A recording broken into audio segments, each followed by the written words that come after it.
Hello, friends. In this video, we will go to the mysterious world of Egypt and meet the last pharaoh of Egypt, Cleopatra.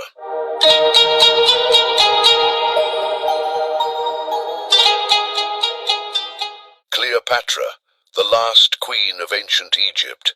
She was born into the Ptolemaic dynasty, founded after the conquests of Alexander the Great.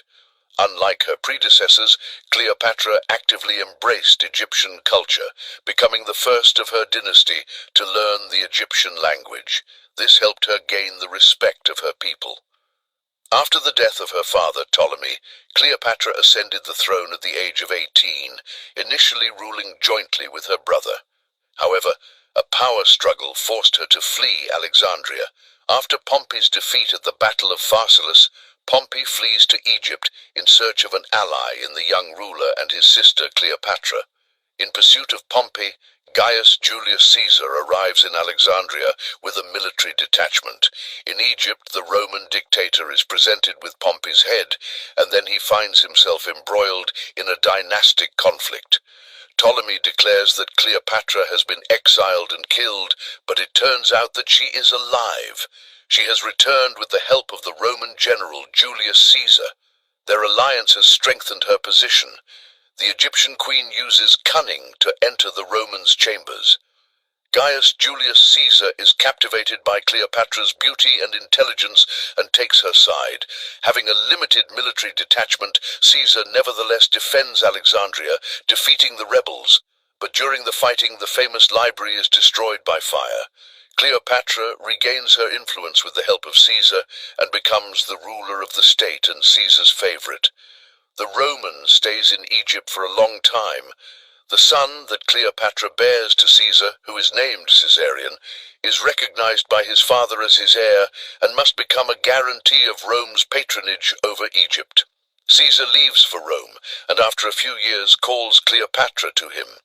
The Egyptian queen in the capital of the empire arranges her arrival with extraordinary luxury. Cleopatra and her son stay to live in Caesar's villa. Politicians in Rome did not like that Caesar was showing such honors to his provincial favorite. A difficult political struggle ended with an assassination attempt and the death of Caesar. Cleopatra is forced to hastily and secretly leave Rome. After Caesar's murder, Cleopatra found support from another influential Roman, Mark Antony. After the Battle of Philippi, in which Antony and Octavian Augustus dealt with Caesar's assassins. The governance of the empire's provinces after the dictator's death was divided between several high-ranking Romans, and control over Egypt passed to Mark Antony. To realize his political and military ambitions, Antony needs money and resources, and the only place where he can get them is Egypt. Antony and Cleopatra meet and enter into a love and political alliance. This development of events is not at all in Octavian's plans. After Antony's arrival in Rome, he arranges a marriage of convenience between his sister and Antony.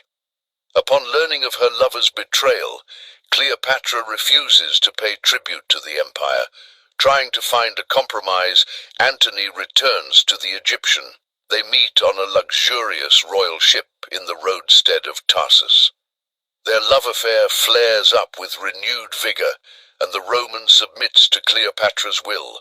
The news of this causes indignation in the Senate, which Octavian skillfully stirs up to such an extent that Rome is ready to resort to military action. The decisive showdown in the civil war that has broken out occurs in the naval battle at Actium. Antony, more accustomed to battles on land, is therefore defeated, along with Cleopatra's fleet. At the decisive moment, Cleopatra is informed of Antony's death, and she leaves the battle area. Antony, whose ship was lured into a trap, manages to escape and flees to Egypt. He cannot forgive Cleopatra for her betrayal, and a quarrel arises between them. Meanwhile, Octavian's army, meeting no resistance, enters Egypt and quickly approaches the capital.